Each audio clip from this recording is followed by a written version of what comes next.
Hello everyone and welcome to another episode of The Walk. My name's Gareth, I'm joined by Phil and I'm joined by Andy, and we're in the Derbyshire village of Swanwick.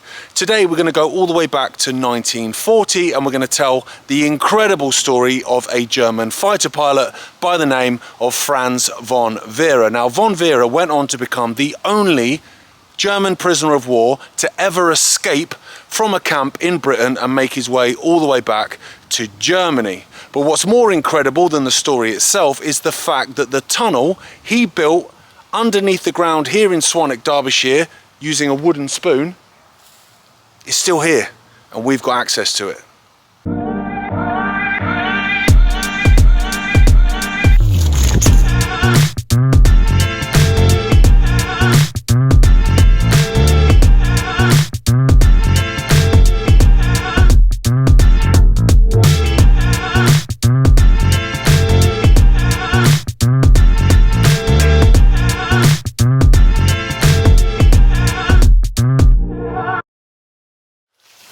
So before we take a look at the tunnel itself, let's give you a little bit of background on this Von Werre chap.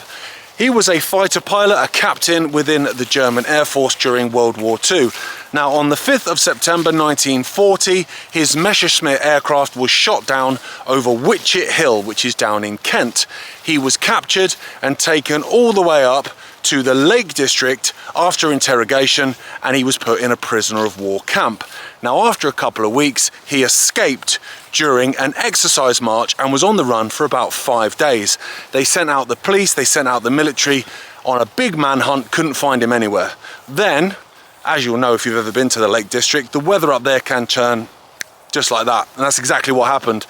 So after 5 days the storm rolled in and he was found basically face down in a puddle, half frozen to death.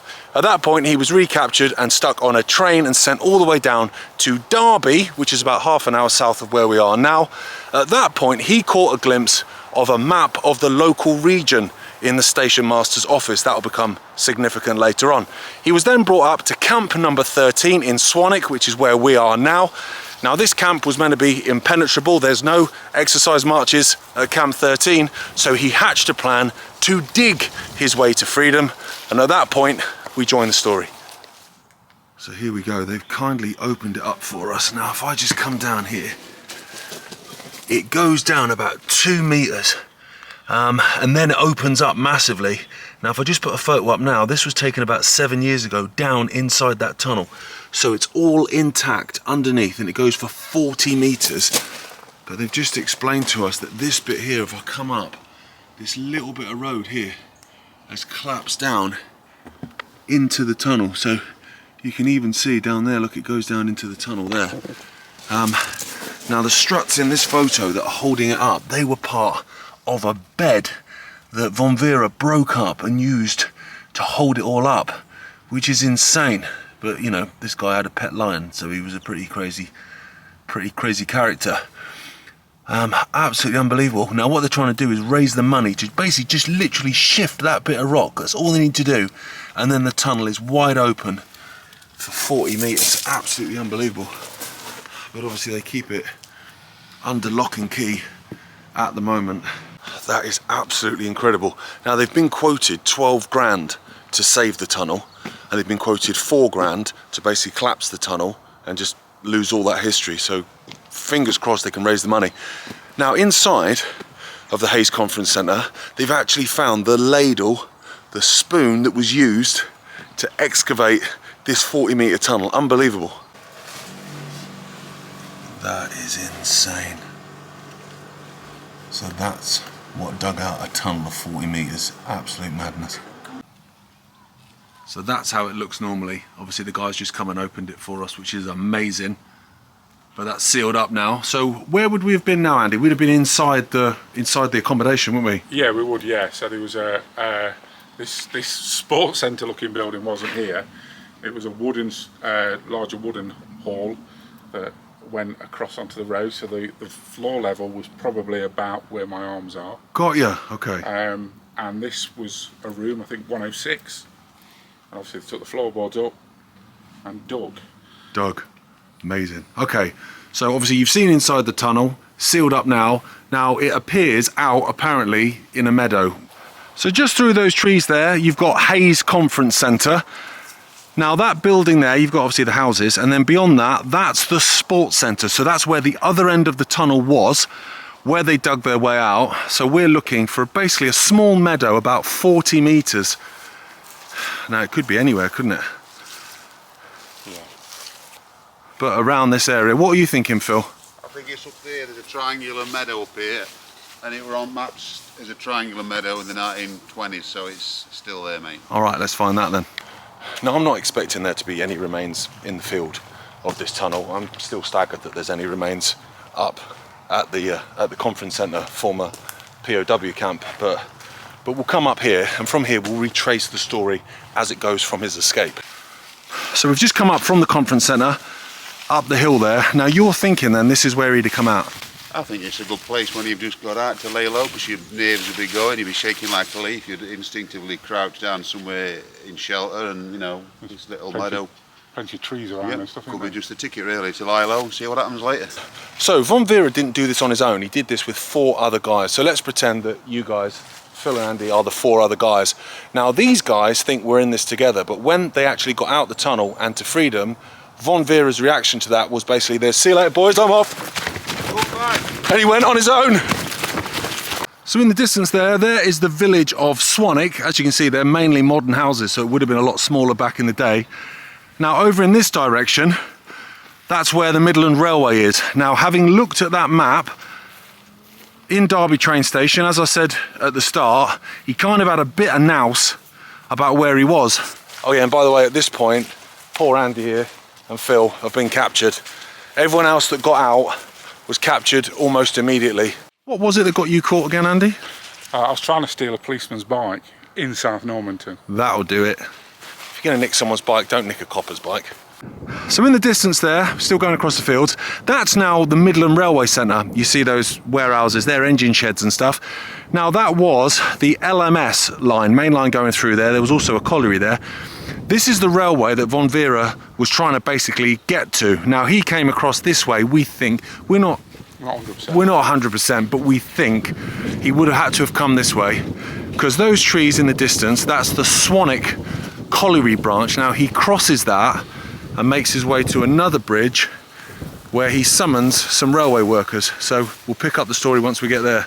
It's really, really hot now. It's a beautiful day. As you see, I'm in a t-shirt, which isn't particularly in keeping, because he escaped on the 20th of December 1940, so it would have been freezing. And then I'm pretty sure he laid low till about 3 o'clock in the morning before making his way to the railway. Why would that have been, guys? Well, because he knew that the Allied planes flew at night, so if he was going to come up with a story that his plane had crashed, it would be more realistic if he turned up in the middle of the night to say my plane has just crashed. Of course. Nobody around? Nobody around, yeah? Yeah, of course. And he could probably walk down train lines with no trains coming. So that's an important part of the story, is when Von Werre escaped, he escaped with overalls on, so he could appear to be a Dutch pilot flying for the RAF, which would explain his accent, of course, to the locals. Now, as Phil's just made a really good point, where the Midland Railway Centre was just down that hill, those were collieries, as I mentioned earlier, so they would have been working 24 hours, so they'd have been busy, full of people, so he'd have wanted to avoid that. That's a really good point. So he probably would have come across here. Now at this point, you've got the Swanwick colliery branch and there is a bridge, so he probably would have gone down and then followed that branch to join the main line. So this is a public footpath now down there. Phil's saying they're original piers. So he may well, like you said, he may well have walked across this footpath. So we're now in a place called Ironville. We've come across those fields and we're basically on what would have been the towpath of the Cromford Canal Pinxton arm. Now, from the limited information we could find in terms of this part of the story, we know that he joined the railway just up from here at a bridge where there was something called bankers. Now, when I say bankers, I don't mean people stealing all your pensions and stuff. What do I mean by that, Phil? You mean that the gradient from here up to Swanwick Junction and beyond was so steeply gradiented that loaded coal trains couldn't get up. So some bankers were permanently stable down on the triangle, and if need be, they did the honours. So bankers are trains, basically. They're extra engines to help get up the hill, basically. So Von Werre's plan was to get to these line of banker trains, and basically persuade one of them to take him further down the line to Codner Park. Now the railway's still there at Codner Park. Unfortunately the station's long gone, but the railway's there. And at that point he would try and get to the nearest RAF base. So here is the LMS, the railway line here. Now these trains would have been lined up about here, wouldn't they, Phil? Yeah, they used to wait here for the bankers to come on the back, and it was also a good place where locals used to come and pinch coal out of the trucks as well. Got ya. What he did at this point was clamber up onto the track bed and explain to the engine drivers within those banking trains that he was a Dutch pilot that was flying for the RAF, so he was an allied pilot, he was one of us, but his plane had crashed just a few miles down the road, and he needed desperately to get to the nearest RAF base so he could report the accident. Now, they didn't know that he was lying, basically. You know, it was a believable story. He obviously held himself quite well, and so they agreed to take him on the back of one of their trains up to Codner Park Station, which is just a couple of miles, a mile, not too far, just up the line. You've got a theory though, Phil. You're thinking that those engines that were waiting here wouldn't have been able to leave their position. Yeah, I mean, you couldn't just take off because you got all the paving, you know, on the line. You couldn't just go, could you? They would have had to have asked. It could have been quite an hard course, and they could have done. But I think maybe a train that had come down, a loaded train, would have pulled up as normal at the triangle. They might have asked the driver of that train if we were going Nottingham bound. They could have got him on the footplate or on the guardsman at the back, and he said, "Yeah, we'll get off at next station, which is Codner Park." Yeah. So then, either way, whether Phil's right or he was on the footplate of one of those banker trains, we don't know. But at that point, he made his way up to Codner Park Station, which is what we're going to do now. We're going to jump, I think, basically onto the Cromford Canal, because we can't exactly get on top of the track bed. They won't have that. And we'll follow that to what was Codner Park Works, which is all now long gone. And we'll see the site of the station. So we've walked down the Cromford Canal. Now, of course, that's not the exact path of what Von Werre was doing, because he was on a train, but it's an active railway line, so we can't go on it. And what we're coming up to now is what would have been Codner Park Works. These were these enormous ironworks. If you look at the photos from the sky, it just looks absolutely incredible, and it would have been at the time, obviously, when Von Werre was coming. So we're going to walk up now to the site of Codner Park Station. Now that's where he was dropped off. Now let's just recap then. So he's escaped out the tunnel, he's ran across the fields, he's jumped down onto the railway line. The train is giving him a ride up to where we're coming now. So Von Werre arrives at the station, he's in his outfit, he's got his story straight, he's a Dutch airman called Von Lott, and he's flying for the RAF. Now the people he's met so far believe the story, so he's sticking to it. Now when he gets to Codner Park Station, he needs to get access to a phone, because he needs a ride to the nearest RAF base, which is at RAF Hucknall. Now unfortunately, when he arrives here in the early hours of the morning, they can't get to the phone because the phone is locked in the station master's quarters, and they can't get in there till 6 AM. So he's basically killing time on the platform with lots of probably suspicious people around him. So the line coming out of the works is still embedded, and it goes off down there to what was Codner Park Station. Now we're going to come up onto the top of this bridge and see if we can't get a view of where that station was. So this is Codner Park Station. You can see the big gap in between the two lines. That was the platform station buildings, and there, that was the remains, if you can just see to the right there, of the footbridge. So this is where, I nearly called him Von Lott then, I'm starting to believe his story, where Von Werre came. So what happened then, Andy? So we had to wait until the station master turned up at 6 in the morning, and when he did, he gave him his story, and he phoned up RAF Hucknall, and RAF Hucknall sent a car to come and collect him. Now, as the story goes, the station master phoned RAF Hucknall, as Andy's just said, but before that, he actually phoned the police. And so the police turned up, and they believed Von Werre's story. Got a train flying past me now.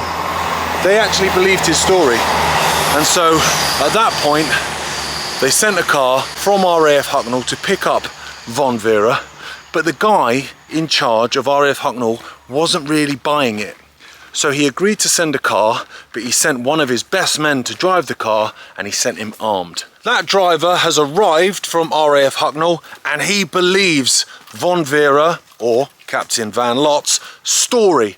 And so he drives him to RAF Hucknall, which you can see here is quite a way away. So as you can see, the runway here at RAF Hucknall is still in place. The rest of it's all gone, it's a housing estate. So Von Werre had managed to convince the driver that he was legit. Now when he arrived here at RAF Hucknall, the duty manager was less convinced.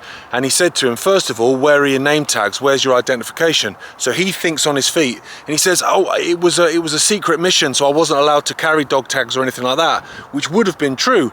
And so, okay, that's maybe believable. And then he said to him, where are you based? And he said, and where did he say, Andy? Aberdeen. And why did he say that? Because it was so far away, he thought they'll never be able to get in touch with him. Aha. But he did manage to get hold of them. And when he got hold of Aberdeen, he said to them, he said, we've got your pilot, Von Lott, he's had a crash. Can you send a plane down to pick him up? Now, obviously, Aberdeen said, I don't know who you're talking about, mate. We don't have a pilot, Dutch or otherwise, by that name. And at that point, the duty manager here realised something was up. But then what happened, Andy? He said, could I just nip to the toilet? Yeah, so Von Lott went for a wee, and when he went for a wee, he went for a run across the runway. And when he ran across the runway, he ran to Rolls-Royce, where they were making Hurricanes. Now, a lot of these planes were kind of experimental prototypes and stuff. He managed to convince one of the guys in there that he'd been sent down from Aberdeen to take one of these Hurricanes back up there. And so he actually got into the cockpit. Now, it was only when the plane wouldn't start and one of the guys went off to try and see what the problem was that the duty manager caught up with him. And Von Werre felt in his ribs a pistol. So that was the end of the road, wasn't it, guys? That was it. That was it. For now. Now, when we say for now, that's because this is where the story ends, where we are at RAF Hucknall. But the story of Von Werre goes a hell of a lot further. So they carted him off to Glasgow and they flew him to Canada. Get him away. He's far, far away then. There's no way he can escape and get back to Germany. But they were wrong. So as the train was going through the Canadian countryside in the freezing snow, he leapt out of the train, managed to get across the St. Lawrence River by stealing a rowing boat, and he got himself into America. Now, America at that point was neutral, so he got himself to a German consulate, and they were going to try and get him back to Germany. Now, because America was neutral, they thought they'd be allowed to, but actually the Brits were kicking off about it, the Canadians were kicking off about it, and in fact, the Americans were kind of umming and ahhing about joining the war at that point anyway, so they encircled the consulate. So at that point, they gave Von Werre some pesos and they gave him basically a beggar's outfit, and he got out from the consulate through Mexico, through South America and all the way back to Germany. And he was a hero, wasn't he, Andy? He was a hero. When he got back, he was David Beckham basically in Germany. He was, yeah, absolutely, a celebrity. A celebrity. Now, they used him, as I believe, to try and get a hold on what the interrogation methods were of the British Army, didn't they? They did. And so he wrote some papers about what the British were like, but the Nazi hierarchy decided not to publish it because it turns out that the British, the enemy, were actually quite nice. And he actually said there was no torture, they were very nice, and that didn't sit well with the Nazis. No. So they buried it for a while. So that's nearly the end of the story. So as I say, he's a bit of a celebrity in Germany, but he was also a celebrity here in the UK. So once he'd escaped the first time and he was actually being held at Camp 13 where we started today's Explore, he was being written to by local school children. Now I'll just put up now a copy of a letter he wrote back to a school child where he says, I'm not happy being a prisoner of war, of course, why would you? But I hope to get out and meet you one day as a friend, which is quite an interesting thing to say in the height of war. Now, to get to the end, he's in Germany, he's written these papers, the Germans don't want to use them, so he goes back to being a pilot again. And that is unfortunately for him where the story ends, with his plane, his Messerschmitt, going head on down into the North Sea, body never found. So guys, is he even dead? We don't know, do we? That was it. He's escaped so many times, we don't know if Von Werre is actually dead or whether he's just done A Lord Lucan. a Lord Lucan. There you go. I hope you enjoyed the story. Absolutely incredible. Thank you so much for watching. As always, cheers guys. Right. I've really enjoyed that. Big thanks to Andy, whose idea it was. I didn't know this story until Andy told us. It's amazing. Thanks for watching, and we'll see you next time. Cheers. See ya.